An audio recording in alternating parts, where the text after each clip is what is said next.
Good morning. Morning మ్యాగజైన్‌కి స్వాగతం. ప్రముఖ దినపత్రికలో వస్తున్న వార్తల వెనకాల జరుగుతున్న పరిణామాలు చూద్దాం. ఈనాడు చూస్తే పెన్నా బనకచెర్లలో గోదావరి, కావేరి అనుసంధానం అన్నటువంటి వార్తని హైలైట్ చేశారు. 2029 ఎన్నికలకు ఎప్పటి నుంచే శ్రేణులు సిద్ధం కావాలి. అదరగొట్టిన వర్చువల్ మహానాడు ముగింపు సభలో చంద్రబాబు గొడ్డలి పార్టీకి అధికారంగా రాకపోయినా అహంకారం తగ్గలేదని విజయం.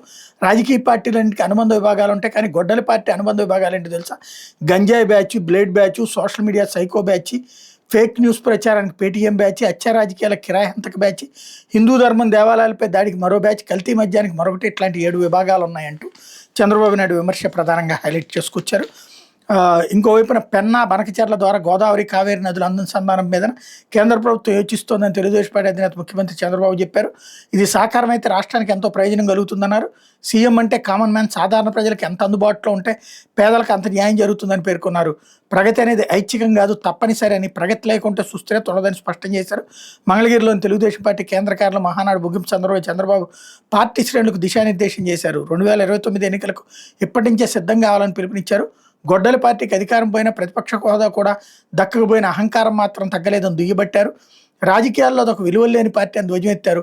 గొడ్డలి party never again, NDA again and again అంటూ కార్యకర్తలతో నినాదాలు చేయించారు. చంద్రబాబు ప్రసంగంలో ముఖ్య అంశాలు ఇవి అన్నటువంటిది హైలైట్ చేసుకోవచ్చు. కుర్చీ దిగిపోయిన సిద్ధరామయ్య అధిష్టానం సూచనలతో రాజీనామా, జాతీయ రాజకీయాలకు వెళ్లబోనని ప్రకటన, తదుపరి సీఎంగా డీకే శివకుమార్కి అవకాశాలు. కర్ణాటక ముఖ్యమంత్రి సిద్ధరామయ్య తన పదవికి రాజీనామా చేశారు. కొందరు మంత్రులు, అభిమానులు వద్దన్న వెనకడుగు వేయలేదు. కాంగ్రెస్ అధిష్టానం సూచనతో గురువారం మంత్రివర్గ సహచరులను అల్పాహార సమావేశానికి ఆహ్వానించి తాను రాజీనామా చేస్తున్నట్టు నిర్ణయం ప్రకటించారు. మధ్యాహ్నం 2:45 గంటలకు లోక్భవన్కు ఉప ముఖ్యమంత్రి డీకే శివకుమార్ మంత్రివర్గ సహచరులతో తరలి వెళ్లి గవర్నర్ ప్రత్యేక కార్యదర్శి ప్రభుశంకర్కి రాజీనామా పత్రం సమర్పించారు. మధ్యప్రదేశ్కు వెళ్లిన గవర్నర్ దాపర్చంద్ గెహ్లాట్ గురువారం రాత్రి బెంగళూరుకి తిరిగి వస్తారని లోక్భవన్ వర్గాలు వెల్లడించాయి. అనంతరం విలేకరుల సమావేశంలో పాల్గొన్న ముఖ్యమంత్రి వీడ్కోలు ప్రసంగం చేశారు. ఆపై కాంగ్రెస్ అధిష్టానాన్ని కలిసేందుకు సాయంత్రం ప్రత్యేక విమానాల్లో ఢిల్లీకి బయలుదేరారు. పార్టీ రాష్ట్ర వ్యవహారాల ఇన్ఛార్జి రణదీప్ సింగ్, ఉప ముఖ్యమంత్రి డీకే శివకుమార్ వేర్వేరుగా ఢిల్లీకి పయనమయ్యారన్నట్టు వార్తని హైలైట్ చేశారు. జగన్ పిఏ కేఎన్ఆర్కు బినామీలు, వైకాపా అధికార ప్రతినిధి పుత్తా శివశంకర్ రెడ్డి పేరిట ఆస్తుల కొనుగోలు, మద్యం కుంభకోణంపై సిట్ దర్యాప్తుల వెలుగులోకి, తాడేపల్లిలోని శివశంకర్ రెడ్డి నివాసంలో సోదాలు, నేడు విచారణకు హాజరు కావాలని నోటీసులు, రెండో రోజు 10 గంటల పాటు కేఎన్ఆర్ని విచారించిన సిట్. వైకాపా హయాంలో జరిగిన 1000 కోట్ల మద్యం కుంభకోణంలో కొల్లగొట్టిన లంచాల సొమ్ములో కొంత వెనకేసుకున్నారని అభియోగాలు ఎదుర్కొంటున్న వైకాపా అధినేత జగన్ పిఏ కె నాగేశ్వర రెడ్డికి బినామీలో ఉన్నట్టు సిట్టు గుర్తించింది. మద్యం లంచాల సొమ్ముతో కొన్ని ఆస్తులు పెట్టిన పెట్టుబడులన్నీ తన పేరిట, తన కుటుంబీకుల పేరిట ఉంటే ఇబ్బందులు ఎదురుతాయనే ఉద్దేశంతో కొన్ని బినామీల పేరిట పెట్టినట్టు తేల్చింది. వైకాపా రాష్ట్ర అధికార ప్రతినిధి పుత్తా శివశంకర్ రెడ్డి ఆ బినామీల్లో ఒకరిని సిట్ విచారణ వెల్లడైంది. 1924 మధ్య శివశంకర్ రెడ్డి ఆయన కుటుంబీకుల పేరిట కేఎన్ఆర్ స్థిరాస్తులుగా ఉన్నట్టు పెట్టుబడులు పెట్టినట్టు నిర్ధారణ అయింది. ఈ నేపథ్యంలో బినామీ ఆస్తులు గుట్టు రాబట్టేందుకు తాడేపల్లిలోని శివశంకర్ రెడ్డి నివాసంలో సిట్ అధికారులు గురువారం విచారించారన్నటువంటిది హైలైట్ చేశారు. నీట్ పునఃపరీక్షపై ప్రధాని పర్యవేక్షణ, ప్రశ్నాపత్రాల రవాణాకు వాయుసేన విమానాలు, దేశవ్యాప్తంగా సంచలనం సృష్టించిన నీట్ యూజీ పునఃపరీక్షపై నేరుగా ప్రధానమంత్రి రంగంలోకి దిగారా? అవునుంటున్న అధికార వర్గాలు. వచ్చే నెల 21 జరిగే నీట్ పునఃపరీక్షలో ఎలాంటి లోపాలు తలెత్తకుండా మొత్తం ప్రక్రియను ప్రధాని మోడీ నిశ్చితంగా పరిశీలిస్తున్నారు. దాదాపు 23 లక్షల మంది హాజరు కానున్న ఈ పరీక్షకు సంబంధించిన ప్రతి విషయాన్ని ఆయన్ని తెలుసుకుంటున్నారు అని వర్గాలు తెలిపాయి. ఈసారి పరీక్ష నిర్వహణలో రక్షణ దళాలు, సైన్యం, వైమానిక సాయం తీసుకునే అంశాన్ని కేంద్ర ప్రభుత్వం పరిశీలిస్తోంది. ప్రశ్నాపత్రాల రవాణా కోసం భారత వైమానిక దళాన్ని రంగంలోకి దించేందుకు యోచిస్తున్నట్టు సమాచారం. రక్షణ మంత్రి రాజ్నాథ్ సింగ్ అధ్యక్షతన గురువారం ఢిల్లీలో నిర్వహించిన సమావేశంలో మేరకు చర్చించినట్టు ప్రభుత్వ వర్గాలు తెలిపాయి. కేంద్ర విద్యాశాఖ మంత్రి ధర్మేంద్ర ప్రధాన్, కేంద్ర మంత్రి జ్యోతిరాదిత్య సింధియా, ఐఏఎస్ అధికారులు, పీఎంఓ ఉన్నతాధికారులు ఈ సమావేశానికి హాజరయ్యారు. ప్రశ్నాపత్రాల రవాణాకు ఐఏఎఫ్ విమానాలు ఉపయోగించవచ్చా లేదా అనే అంశం మీద మంత్రులు, సీనియర్ అధికారులు చర్చించినట్టు అధికారులు తెలిపారు. తుది నిర్ణయం తీసుకోలేదని ప్రతిపాదన ప్రధాని మోడీ ముందుతామని వాళ్ళు వెల్లడించారు. అయితే రాజ్ కేసిరెడ్డికి అన్నీ తెలుసు, ఈడీ విచారణలు వెల్లడించారని విజయసాయిరెడ్డి. మద్యం కుంభకోణం దర్యాప్తులో భాగంగా ఎన్ఫోర్స్మెంట్ డైరెక్టరేట్ అధికారులు గురువారం వైకాపా మాజీ నాయకుడు, రాజ్యసభ మాజీ సభ్యుడు విజయసాయిరెడ్డిని మరోమారు విచారించారు. వైకాపా హయాంలో ఏపీలో మద్యం పాలసీ రూపకల్పనతో పాటు అమ్మకాల్లోనూ భారీగా అక్రమాలకు పాల్పడ్డారన్న ఆరోపణలపై అక్కడ పోలీసులు నమోదు చేసిన కేసు ఆధారంగా నిధుల మళ్లింపుపై ఈడీ మరొకసారి విచారించింది అన్నటువంటి వార్తని, మరో కేసు దర్యాప్తు చేస్తున్న సంగతి తెలిసిందే. వైకాపా మాజీ ఎమ్మెల్యే చెవిరెడ్డి భాస్కర్ రెడ్డి భార్య కుమారుని ఈడీ బుధవారం విచారించింది. హైదరాబాద్లోని విజయసాయిరెడ్డి ఇంట్లో గత నెలలో ఈడీ అధికారులు సోదాలు చేశారు. ఇప్పుడు ఆయన ఈడీ కార్యాలయానికి పిలిపించి విచారించారు. ఉదయం 11 గంటలకు ఈడీ కార్యాలయానికి వచ్చిన ఆయన సాయంత్రం 6:30 గంటలకు తిరిగి వెళ్లారు. ఈ సందర్భంగా ఆయన విలేకరులతో మాట్లాడుతూ గతంలో తన వద్ద స్వాధీనం చేసుకున్న ఫోన్ ఇప్పుడు తన ముందే ఓపెన్ చేసి అందులో సమాచారం కాపీ చేసుకున్నారన్నారు. ఈడీ విచారణలో తాను ఎవరి పేర్లు చెప్పలేదన్నారు. అయితే రాజకేశ్ రెడ్డికి అన్ని విషయాలు తెలుసని చెప్పానన్నారు. మద్యం పాలసీ రూపొందించిన తర్వాత నిర్వహించిన సమావేశానికి తాను హాజరయ్యానని విజయసాయిరెడ్డి చెప్పారన్నట్టు వార్తని హైలైట్ చేశారు. ఇకపోతే తాత్కాలిక ఒప్పందం అన్నటువంటి వార్తని హైలైట్ చేశారు. 60 రోజుల కాల్పుల విరమణ, అణుచర్చలకు అమెరికా ఇరాన్ అంగీకారం, ట్రంప్ సంతకం కోసం ఎదురుచూపులు, అమెరికాతో ఒప్పందాన్ని ధృవీకరించని ఇరాన్, అంతకుముందు బందర్ అబ్బాస్పై విరుచుకుపడిన అమెరికా, కువైట్పై దాడికి దిగిన అమెరికా ఇరాన్ మధ్య తాత్కాలిక ఒప్పందం కొలుక్కొచ్చింది. 60 రోజుల పాటు కాల్పుల విరమణ పాటించేలా, ఇరాన్ అణు కార్యక్రమంపై చర్చలు జరిపేలా, హార్ముజ్ను తెరిచేలా ఒప్పందం కుదుర్చుకోవడానికి గురువారం ఇరు వర్గాలు అంగీకరించాయి. ఈ ఒప్పందంపై అధ్యక్షుడు ట్రంప్ సంతకం చేస్తే వెంటనే అమల్లోకి వచ్చే అవకాశం ఉందని అమెరికా అధికార వర్గాలు వెల్లడించాయి. ఈ వారాంతంలో శాంతి ఒప్పందం కుదరవచ్చని ట్రంప్ బుధవారమే కేబినెట్ సమావేశంలో ప్రకటించారు. దానికి అనుగుణంగానే గురువారం పరిణామాలు చోటు చేసుకున్నాయి అన్నటువంటి వార్తని హైలైట్ చేశారు. ఇకపోతే ఈ వారాంతంలో ఒక డీల్ అన్నటువంటిది ట్రంప్ స్టేట్మెంట్ కూడా హైలైట్ చేశారు. మరోవైపు జల వివాదాల పరిష్కారానికి సహకరించుకోండి, అంతర్రాష్ట్ర జల వివాదాలను పరస్పర సహకారం ద్వారా రాష్ట్రాలు పరిష్కరించుకోవాలి ప్రధాని నరేంద్ర మోడీ సూచించారు. ప్రాజెక్టులకు సకాలంలో అనుమతులు ఇవ్వడం, సాంకేతికత ఆధారంగా పర్యవేక్షించడం మేలని చెప్పారు. కెన్ బెట్వా నదుల అనుసంధాన ప్రాజెక్టుని ఈ విషయాలు ఆదర్శంగా తీసుకోవాలన్నారు. బుధవారం రాత్రి ఢిల్లీలో జరిగిన proactive governance and timely implementation Pragati 51వ సమావేశానికి ఆయన అధ్యక్షత వహించారు. రైల్వే, విద్యుత్ శక్తి, రహదారుల రంగాలకు సంబంధించి 9 రాష్ట్రాల్లో సుమారు 30,000 కోట్ల వ్యయంతో చేపట్టిన ప్రాజెక్టుల పురోగతిని సమీక్షించారన్నటువంటిది హైలైట్ చేశారు. బాధ్యత నాదే ప్రధాన్, ఓఎస్ఎం విధానం మంచిదే, పరీక్షల నిర్వహణ అసౌకర్యాలకు ప్రభుత్వం తరపున తాను బాధ్యత తీసుకుంటానని కేంద్ర విద్యాశాఖ మంత్రి ధర్మేంద్ర ప్రధాన్ ప్రకటించారు. Central board of secondary education 12వ తరగతిలో ప్రవేశపెట్టిన ఆన్ స్క్రీన్ మార్కింగ్ విధానాలు తీవ్ర అవకతవకలు జరిగాయన్న ఆరోపణల మీద మంత్రి గురువారం ఢిల్లీలో బోర్డు అధికారులతో సమీక్షించారన్నటువంటి వార్తని హైలైట్ చేశారు. లేకపోతే సాక్షి, హామీలు మరిచి మహానాటకం అంటూ సూపర్ 6లు 7లపై చర్చించకుండా మహానాడు పేరుతో గొప్ప హైడ్రామా, 2 ఏళ్లలో ప్రజలకు ఇచ్చిన హామీలపై కనీస చర్చ లేకుండా అంతా బాబు భజన, తాము కొత్తవి ఇవ్వకపోగా జగన్ ఇచ్చిన పథకాలను ఎందుకు రద్దు చేశారో చెప్పకుండా వంచిన, విద్య, వైద్యం, వ్యవసాయ రంగాల నిర్వీర్యంపై చర్చించకుండా దాటవేత, 6 లక్షల పెన్షన్లు ఎందుకు తగ్గాయి, 50 ఏళ్లకే పెన్షన్ ఇస్తామని హామీ ఏమైంది, మెగా డిఎస్సీలో అర్హులకు తీవ్ర అన్యాయంపై మాట మాత్రమే చర్చించరా, ఇప్పుడు బాబు క్యాబినెట్లో రాజ్యసభలో మహిళలకు అవకాశం కల్పించకుండా ఎప్పుడో జరిగే ఎన్నికల్లో 33% రిజర్వేషన్లు ఇస్తామంటూ మరో వంచిన, మొత్తంగా బోరు కొట్టించే ప్రసంగాలు, జగన్పై వ్యక్తిగత విమర్శలు మినహా మహానాడు ఏ ఒక్క అంశం మీదైనా నిర్మాణాత్మక చర్చేది, డిజిటల్ డ్రామా అట్రఫ్లాప్, వెలవెలబోయిన క్లస్టర్ ప్రాంగణాలు, సొంత కేడర్కే బోరు కొట్టించారు ఒకదంపుడు ఉపన్యాసాలు, ఎప్పట్లానే ఎన్టీఆర్కి భారతరత్న ఇవ్వాలంటూ మరోసారి ఉత్తుత్తి తీర్మానం అన్నటువంటిది హైలైట్ చేశారు. అయితే బైరైటీస్ సిండికేట్ ఓఎన్జీసీకి కాటు అంటూ 338 కోట్ల బైరైటీస్ టెండర్లో మాయాజాలం, 140 టన్నుల సరఫరా అర్హత ఉన్న మిల్లులకి ఏకంగా 2.82 లక్షల టన్నుల ఆర్డరు, L1, L2 కంపెనీల ధరల మధ్య తేడా కేవలం 20 పైసలే, ఏపీఎండీసీ బ్లాక్ లిస్ట్ చేసిన సుహృత మినరల్స్కి అవకాశం ఇచ్చిన ఓఎన్జీసీ, టెండర్ నిబంధనల్లో మార్పుతో ఏపీఎండీసీని టెండర్ల నుంచి తప్పించిన వైనం, లో గ్రేడ్ వ్యర్థాల సరఫరాలతో కొన్నేళ్లుగా ఇవే కంపెనీలు కోట్లు కొట్టేసినట్టు ఆరోపణలు అన్నటువంటి వార్తని హైలైట్ చేశారు. లేకపోతే మరో డైవర్షన్ డ్రామా అంటూ 2 ఏళ్ల పాలనలో ఇచ్చిన హామీలు అమలు చేయలేని స్థితిలో ప్రభుత్వం, వాటి నుంచి ప్రజల దృష్టి మళ్లిస్తూ మరోసారి మద్యం అక్రమ కేసుకు పదును, ఇందుకు ఎల్లో మీడియా వాయిద్య సహకారం, ఈ కేసులో A1తో సహా అందరికీ ఇప్పటికే బెయిల్ మంజూరు, అభియోగాలకు సరైన ఆధారాలు చూపలేకపోయిన సిట్, ఛార్జ్షీట్ దాఖలు చేశాక సిట్ కోర్టులో పార్ట్ 2కు శ్రీకారం, ఈ క్రమంలో తాజాగా కేఎన్ఆర్కు వేధింపులు, అసలు మద్యం దోపిడీ డాన్ చంద్రబాబే, గతంలోనే ఆధారాలతో సహా నిగ్గు తేల్చిన సిఐడి, కూటమి అధికారంలోకి రాగానే ఆ కేసు క్లోజ్ అన్నటువంటిది హైలైట్ చేశారు. ఇకపోతే న్యాయ వ్యవస్థలో డిజిటల్ విప్లవం, ఏపీ ఎలక్ట్రానిక్ ప్రక్రియ నిబంధనలు తీసుకొచ్చిన హైకోర్టు, వాట్సాప్ ద్వారా సమన్లు, వారెంట్లు, బ్లూటిక్ పడిందా అవి అందుకున్నట్టే డిజిటల్ డేటాతో వేగవంతంగా ఉన్న కేసుల విచారణ అన్నటువంటిది హైలైట్ చేశారు. అయితే డీమెరిట్ డిఎస్సి, తప్పుల తడగ్గా పోస్టులు బట్టి డిఎస్సి బాధితులకు మొండి చేయి, టీడీపీ కూటమి ప్రభుత్వం ఏర్పడ్డాక ఇచ్చిన మొదటి నోటిఫికేషన్ మెగా డిఎస్సి 2025 డీమెరిట్ డిఎస్సిగా మారిపోయిందా, ఈ డిఎస్సిలో నష్టపోయిన అభ్యర్థులకు ప్రభుత్వం మొండి చేయి చూపించనుందా అంటే అవుననే సమాధానం వస్తుంది. సర్కార్ తప్పులు, అధికారులు విచ్చలవిడితనం వెరసి ప్రతిభగల అభ్యర్థులకు తీరని అన్యాయం జరిగింది, అన్ని సర్టిఫికెట్లు సరిగా ఉన్నా సరే వివిధ సాకులతో వాళ్ళని అనర్హులుగా చేశారు, మెరిట్లో తర్వాత ఉన్న వాళ్ళకి ఆ పోస్ట్ని ఇచ్చేశారు, కనీసం అభ్యర్థులు చెప్పింది వినకపోగా కనీసం గడువు ఇవ్వకుండా నచ్చినట్టు చేసుకుంటూ పోయారు, తీరా డిఎస్సి అభ్యర్థులు తమ సర్టిఫికెట్లన్నీ సక్రమమైన ఆ శాఖల నుంచి పత్రాలు తెచ్చుకున్నా అంతా అయిపోయిందంటూ చేతులు ఎత్తేశారన్నటువంటిది హైలైట్ చేశారు. లేకపోతే న్యాయ వ్యవస్థలో డిజిటల్ విప్లవానికి సంబంధించి డీటెయిల్డ్ వార్తను రాసుకొచ్చింది. కోర్టు సమన్లు వారెంట్లు నేరుగా నిందితులు సాక్షులు బాధితుల వాట్సాప్లు వంటి మెసేజింగ్ యాప్లు ఈమెయిల్ ఐడీలకు ఇకపై పంపొచ్చు. బ్లూటిక్ పడిందా సమను వారెంట్ అందినట్టే పరిగణిస్తారు. మెసేజ్ డెలివరీ అయినట్టు చూపే స్క్రీన్ షాట్ లేదా ఫోటోను పోలీసులు కోర్టుకు సమర్పిస్తే సదరు వ్యక్తికి సమన్ వారెంట్ అందినట్టే అని కోర్టు నిర్ధారించుకుంటుంది. ఒకవేళ అధికారిక ఈమెయిల్కి ఐడి సమన్లు ఈమెయిల్ ఐడికి సమన్లు వారెంట్ పంపితే సర్వీస్ ప్రొవైడర్ నుంచి వచ్చే డెలివరీ రిపోర్ట్ని అసలైన సాక్ష్యంగా పరిగణిస్తారు. పోలీసులు అరెస్ట్ చేసేటప్పుడే లేదా విచారణ సమయంలోనే నిందితుల ఫోన్ నెంబర్లు ఈమెయిల్ ఐడీలు వాట్సాప్ వివరాలను సేకరించి పోలీస్ స్టేషన్ రిజిస్టర్లో CCTNSలో నిక్షిప్తం చేయాల్సి ఉంటుంది. భారతీయ నాగరిక సురక్షా సంహితలోని సెక్షన్ 64(1)కి అనుగుణంగా పోలీస్ స్టేషన్ నిర్వహించి అధికారిక రిజిస్టర్లో కూడా వివరాలు నమోదు చేయాలి.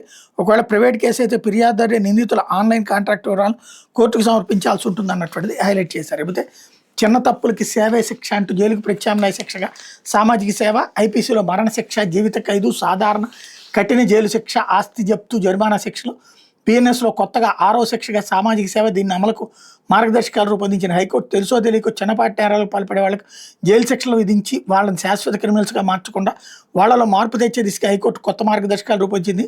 కొత్తగా అమల్లోకి వచ్చినటువంటి భారతీయ న్యాయ సంహిత చట్టాన్ని అనుసరించి చిన్న తప్పులు చేసిన వాళ్ళకి జైలు శిక్ష, జరిమానా ప్రత్యామ్నాయంగా సామాజిక సేవను శిక్షలా విధించేలా రూపొందించిన ఈ మార్గదర్శకాలను ప్రభుత్వం గెజిట్లో ప్రచురిస్తూ నోటిఫికేషన్ జారీ చేసింది. చిన్న తప్పులు అనుకోకుండా చేసే నేరాల వల్ల ముఖ్యంగా యువత జైలు పాలే వాళ్ళ భవిష్యత్తు నాశనం కాకుండా మార్గదర్శకాలు ఉపయోగపడతాయి అన్నటువంటిది హైలైట్ చేశారు. లేకపోతే RTCని ప్రైవేటుకు ఇచ్చేద్దాం. రాష్ట్ర రోడ్డు రవాణా సంస్థను చంద్రబాబు కూటమి ప్రభుత్వం కుట్రపూరితంగా ప్రైవేటుకు దారాదత్తం చేయడానికి పూనుకుంది. 500 కోట్లు కేటాయిస్తే 750 ఈ బస్సుని RTCనే నిర్వహించవచ్చు. నిర్వహణ కోసం కేంద్ర ప్రభుత్వమే నిధులు కేటాయిస్తుంది కూడా. ఫలితంగా RTC దర్జాగా మనుగడ సాగిస్తుంది. కానీ చంద్రబాబు ప్రభుత్వం అందుకు ససేమిరా అంటోంది. ప్రైవేటు కట్టబెట్టేందుకు రంగం సిద్ధం చేసింది. ముఖ్యమంత్రి చంద్రబాబు త్వరలో నిర్వహించే సమీక్షా సమావేశంలో ఈ మేరకు రాజముద్ర వేసేందుకు RTC ఉన్నతాధికారులు ప్రతిపాదనలు సిద్ధం చేస్తున్నారు. తొలి దశలో 750 బస్సులతో మొదలుపెట్టి దశల వారీగా మొత్తం 8,000 బస్సులను ప్రైవేటు పరం చేసే కుతంత్రానికి మొదలుపెడుతోంది. 52,000 మంది ఉద్యోగులతో అతిపెద్ద ప్రభుత్వ రంగ సంస్థ ఉన్న RTCని మొత్తంగా అమ్మేయడానికి కార్యాచరణ వేగవంతం చేసింది. ఈ బస్సుల విధానం ముసుగులో RTCకి తిరోధకాలు ఇచ్చేయాలని చంద్రబాబు ప్రభుత్వం నిర్ణయం చేసింది. ఇందుకు తొలి దశలో 750 ఈ బస్సులతో ప్రైవేటు కార్యాచరణకు రంగం సిద్ధం చేసింది. ప్రధానమంత్రి ఈ బస్ సేవా పథకం కింద దేశంలో 10,000 ఈ బస్సులను ప్రవేశపెట్టాలని కేంద్ర ప్రభుత్వం నిర్ణయించింది. ఇందులో ఏపీకి 1,050 బస్సులు కేటాయించారు. 750 సాధారణ బస్సులు కాక మరో 300 బస్సులు తిరుపతి, తిరుమల మధ్య ఘాట్ రోడ్ సర్వీసుల కోసం నిర్వహిస్తారు. ఈ ఘాట్ రోడ్ బస్సులు ప్రైవేట్ సంస్థల ద్వారా నిర్వహించడంపై RTC ఉద్యోగ సంఘాలకు పెద్దగా అభ్యంతరాలు లేవు. కానీ రాష్ట్రంలో నిర్వహించాలని నిర్ణయించిన 750 బస్సులను RTCని సొంతంగా నిర్వహించాలని డిమాండ్ చేస్తున్నాయి. 750 ఈ బస్సులు నిర్వహించేందుకు రాష్ట్ర ప్రభుత్వం వెచ్చించాల్సింది కేవలం 500 కోట్లు మాత్రమే. ఆ బస్సులు ఛార్జింగ్ సదుపాయాల కోసం RTC డిపోలో హైటెన్షన్ కనెక్టివిటీ, ఇతర మౌలిక వస్తువుల కోసం 89 కోట్లు ఏమవుతుందని అంచనా వేశారు. అందులో కేంద్ర ప్రభుత్వం 80 కోట్ల ఆర్థిక సహాయం అందిస్తుంది. కాబట్టి RTC కేవలం 9 కోట్లు వెచ్చిస్తే సరిపోతుంది. దాంతో 750 ఈ బస్సులను RTCని సొంతంగా నిర్వహించవచ్చు. ఫలితంగా RTC మనుగడికి ఎటువంటి ఇబ్బంది రాదు. ఈ విషయాన్ని పూర్తి గణాంకాలతో సహా RTC ఉద్యోగ సంఘాల రవాణా శాఖ ఉన్నతాధికారులు గురించాయి. నిపుణులు కూడా ఇదే అభిప్రాయాన్ని వ్యక్తం చేస్తున్నారు. కానీ 750 ఈ బస్సును సొంతంగా నిర్వహించాలన్న ప్రతిపాదన ప్రభుత్వ పెద్దలు తిరస్కరించారు.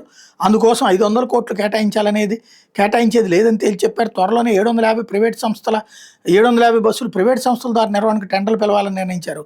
ప్రభుత్వ ఆదేశాలతో RTC ఉన్నతాధికారులు ప్రతిపాదన రూపొందిస్తున్నారు. సీఎం చంద్రబాబు త్వరలో నిర్వహించే సమీక్షా సమావేశంలో అందుకు ఆమోద ముద్ర వేయనున్నారని RTC వర్గాలు తెలిపాయి.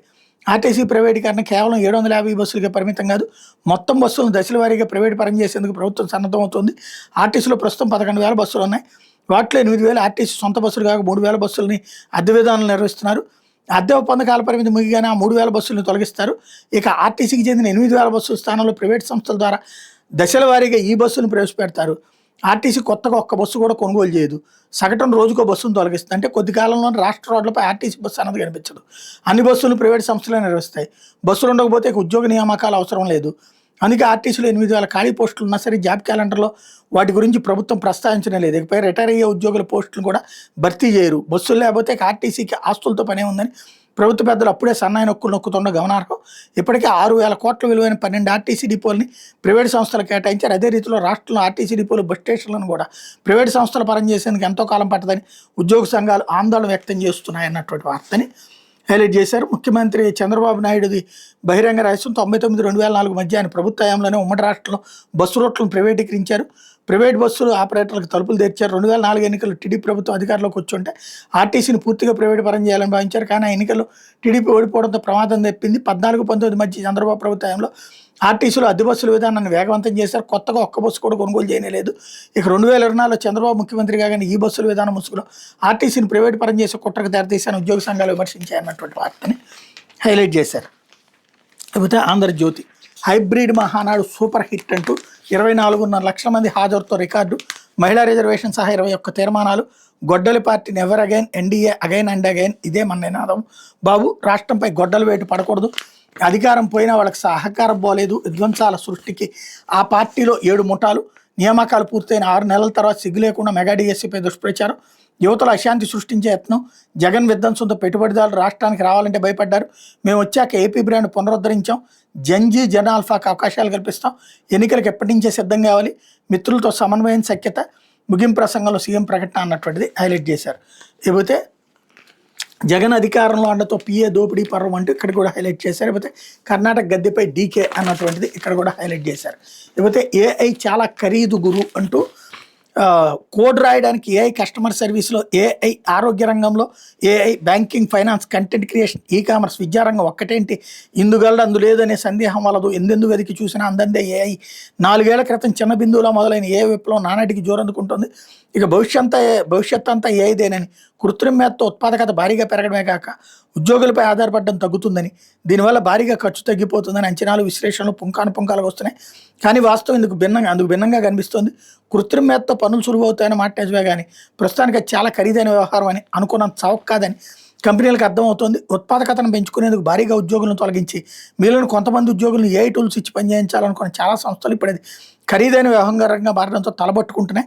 ఉదాహరణకి ఏ వినియోగానికి అవుతున్న ఖర్చు అనుకున్న దానికి మించి అనూహ్యంగా పెరిగిపోతుండడంతో సాఫ్ట్వేర్ దగ్గర సంస్థ మైక్రోసాఫ్ట్ తన ఉద్యోగులకు కొన్నాళ్ళుగా అందుబాటులో ఉంచిన క్లాడ్ ఏఐ కోడ్ లైసెన్సుల్లో చాలా వాటిని రద్దు చేయడం ప్రారంభించింది. ఎందుకు వచ్చిన ఏఐ కోడ్ రాయడం కోసం ఎంచక్క మన సొంత ప్లాట్ఫామ్ అయిన గిట్ హబ్ కోపైలట్ సిఎల్ఐని ఉపయోగించుకోండి అని ఉద్యోగులకు సూచించింది. ఖర్చు కారణంగా నేను నిర్ణయం తీసుకున్నట్టు మైక్రోసాఫ్ట్ బయటికి చెప్పలేదు, కానీ అసలు కారణం అదేనని విశ్వసనీయ వర్గాల సమాచారం. నిజానికి ఈ క్లాడ్ ఏఐ రంగంలో సంచలనం సృష్టిస్తున్న ఆంథ్రోపిక్ అనే స్టార్టప్ సృష్టి, దాంట్లో మైక్రోసాఫ్ట్ సంస్థ $500 కోట్ల దాకా పెట్టుబడులు కూడా పెట్టింది. కానీ ఇప్పుడు ఖర్చులు భరించలేక దాని వినియోగాన్ని నిలిపేసిందంటే పరిస్థితి తీవ్రతను అర్థం చేసుకోవచ్చు. అలాగే ఉబెర్ సంస్థ కార్యకలాపాల నిర్వహణలో భాగంగా ఏఐ కోడింగ్ టూల్స్ వినియోగానికి గాను కేటాయించిన ఏడాది బడ్జెట్ 4 నెలల్లోనే ఆవిరైపోయిందని ఆ సంస్థ సిటిఓ ప్రవీణ్ నెప్పల్లి నాగా ఓ ఇంటర్వ్యూలో చెప్పుకొచ్చారు. కృత్రిమ మేధ టూల్స్ వినియోగానికి అయ్యే ఖర్చు సంప్రదాయ సాఫ్ట్వేర్ల వినియోగ ఖర్చుల స్థిరంగా ఉండదు. ఉదాహరణకు మనం మైక్రోసాఫ్ట్ ఆఫీస్ టూల్స్ వాడాలంటే ఏడాదికి ఎంత అనే పద్ధతిలో చెల్లిస్తాం. అలాగే అడోబ్ ఫోటోషాప్ వంటి టూల్స్ను వాడాలని అంతే. కానీ ఏఐ వాడకం అట్లా ఉండదు. వ్యక్తిగత స్థాయిలో ప్రస్తుతం చాట్ జీపీటీ, జెమినై వంటి వాటికి సబ్స్క్రిప్షన్ ఆధారిత వినియోగం ఉన్నప్పటికీ వాటికి చాలా పరిమితులు ఉంటాయి. కంపెనీ స్థాయిలో అలా పరిమితులు ఉంటే కుదరదు కదా. అక్కడ ఏపీఐ అప్లికేషన్ ప్రోగ్రామింగ్ ఇంటర్ఫేస్ని, క్లాడ్ కోడ్ వంటి ప్రత్యేక డెవలపర్ టూల్స్ని ఎలాంటి పరిమితులు లేకుండా వాడతాయి. టోకెన్ ఆధారిత ధరల ప్రకారం ఎంత వాడితే అంత మొత్తానికి చెల్లింపులు చేస్తాయి. టోకెన్ అంటే ఏంటంటే ఏఐ మోడల్స్ మనలాగా భాషను పదాల రూపంలో అర్థం చేసుకోరు. మనం ఇచ్చిన ఇన్పుట్ని చిన్న ముక్కలుగా విడగొట్టుకుని అర్థం చేసుకుని సమాధానం ఇస్తే అలా విడగొట్టిన ప్రతి ముక్కను ఒక టోకెన్గా పరిగణిస్తారు. ఒక ఉద్యోగి ఏఐ టూల్ని వాడి ఒక పెద్ద కోడింగ్ ప్రాజెక్ట్లో బగ్స్ని గుర్తించాలని అడిగితే అది బ్యాక్గ్రౌండ్లో వందలాది పనులు చేస్తుంది. కోడ్ని చదవడం, రన్ చేయడం, టెస్ట్ చేయడం, తప్పులు వస్తే సరి చేయడం, ఇలా విస్తృతంగా పనిచేయాల్సి వస్తుంది. ఈ క్రమంలో అది లక్షలాది లైన్ల కోడ్ను ఏఐ మోడల్కి పదే ఇన్పుట్గా పంపుతుంది. దీనివల్ల 2 గంటల్లో పని పూర్తయినట్టు అనిపించవచ్చు, కానీ వాడిన టోకెన్ల కారణంగా ఆ 2 గంటలకే $1000 బిల్లు వస్తుంది. ఉబెర్, మైక్రోసాఫ్ట్ సంస్థలకి జరిగింది ఇదే అన్నటువంటిది హైలైట్ చేశారు. అయితే జగన్ అధికారం అండతో పిఏ దోపిడీ పర్వం అన్నటువంటిది హైలైట్ చేశారు. ఇందులో వైసీపీ అధికారంలోకి వచ్చాక 5 ఏళ్లలో కేఎన్ఆర్ $100 కోట్ల ఆస్తులు పోగేశారు. దీని మీద పోలీసులు ఆరాధిస్తే ఆయన దందాలు వసూలు వెలుగు చూశారు. అధికారంలోకి రాకముందు జగన్ పాదయాత్ర చేపడితే కేఎన్ఆర్ వసూలు మొదలుపెట్టారు. వైసీపీ నియోజకవర్గ సమన్వయకర్త $2-3 లక్షల తీసుకుని జగన్తో ఫోటోలు దించే స్థాయి నుంచి 2019లో 4-5 కోట్లు తీసుకుని ఎమ్మెల్యేగా పోటీ చేసే వాళ్ళకి ఎన్నికల బీఫారాలు ఇప్పించే స్థాయికి ఎదిగినట్టు తెలుస్తోంది. ప్రస్తుతం ఉత్తరాంధ్రలో ఎమ్మెల్యేగా ఉన్న ఒక బీసీ నాయకుడు టికెట్ కోసం కేఎన్ఆర్ కోట్లాది రూపాయలు తీసుకున్నాడు. ముఖ్యమంత్రి అయ్యాక జగన్కి ఫిర్యాదు చేసిన స్పందన లేదు. ఉభయ గోదావరి జిల్లాలో ఇతర ప్రాంతాల నుంచి వచ్చిన ఆశావహుల నుంచి ఆయన భారీగా వసూలు చేశారు. తన దగ్గరికి రాని వాళ్ళని మీపై నివేదికలు వ్యతిరేకంగా వచ్చాయంటూ బెదిరించి వసూలు చేసినట్టు తెలుస్తోంది అన్నటువంటిది రాసుకొచ్చారు. యువత అంతా కసిరెడ్డికే తెలుసు, నన్నేం ప్రశ్నించలేదు, ఫోన్ డేటా ట్రాన్స్ఫర్ కోసం పిలిచారు సాయిరెడ్డి. లిక్కర్ స్కామ్లో హైదరాబాద్లో ఈడీ విచారణకు హాజరు. ఏపీ లిక్కర్ స్కామ్ కేసులో వైసీపీ మాజీ ఎంపీ విజయసాయిరెడ్డి గురువారం హైదరాబాద్ ఎన్ఫోర్స్మెంట్ డైరెక్టరేట్ కార్యాలయం విచారణకు హాజరయ్యారన్నటువంటిది హైలైట్ చేశారు. లేకపోతే ఎకరాకు 237 కోట్లు తెలంగాణ రియల్ ఎస్టేట్ రంగంలో సరికొత్త రికార్డు నెలకొంది. హైదరాబాద్ నగరంలో ఇప్పటివరకు నిర్వహించిన భూముల వేలంలో పలికిన ధరలన్నింటినీ అధిగమిస్తూ రికార్డు ధర నమోదైంది. రాయదుర్గం గ్రోత్ కారిడార్లో ఎకరాకు సుమారు 237 కోట్ల రికార్డు ధర లభించింది. ప్రభుత్వం నిర్ణయించిన ధర ఎకరా 139 కోట్లతో పోలిస్తే దాదాపు 70.5% అధికానికి ఆన్లైన్లో వేలం అమ్ముడిపోయింది.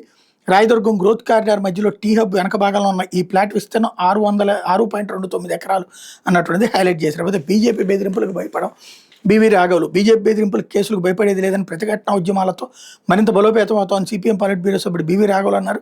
బీజేపీ దుర్మార్గాలు మతోన్మాద శక్తులకు వ్యతిరేకంగా పోరాడుతున్న తమ పార్టీ నాయకులు కేసులతో భయపెట్టడం బెదిరింపులకు దిగడం వంటి చర్యలకు మోడీ ప్రభుత్వం పూనుకున్నదని విమర్శించారన్నటువంటిది హైలైట్ చేశారు. ఇది దినపత్రికలో వచ్చిన వార్తలు వెనకాల జరుగుతున్న పరిణామాలు.